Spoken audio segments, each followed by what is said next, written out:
এটা তো আমরা অনেক দেখেছি।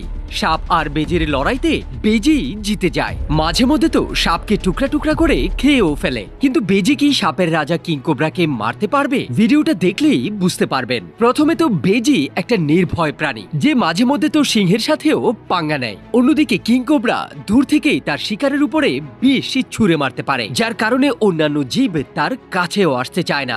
বেজির শরীরে সাপের বিষ তেমন একটা আসর করে না, কিন্তু কিংকোবরা তার বিষ দিয়ে একটা আফ্রিকান হাতিকেও চিৎ করতে পারে। বেজির পাকড়াও অনেক মজবুত হয়, যাকে ছাড়ানো সাপের পক্ষে সম্ভব হয় না। আবার কিংকোবরা লম্বায় 15 ফিটের উপরে, তাই তো শিকারকে মুচড়ে ঘাড় মটকাতে পারে। কিংকোবরাকে দুনিয়ার বুদ্ধিমান সাপের মধ্যেও হিসাব করা হয়। লড়াইয়ের সময় যদি কিংকোবরা বেজিকে ছোবল দেয়, তাহলে বেজি অল্প সময়ের জন্য কমজোর হয়ে পড়বে, যার সুযোগ নিয়ে কোবরা তাকে পেঁচিয়ে মারতে পারবে। কিন্তু বেজি যদি হামলা থেকে বেঁচে যায়, তাহলে সে কোবরাকে পুরোপুরি ঘায়েল করে দিবে। তো আপনার কাছে কি মনে হয়, সাপ আর বেজির লড়াই হলে কে জিতবে? কমেন্ট করে জানাতে পারেন।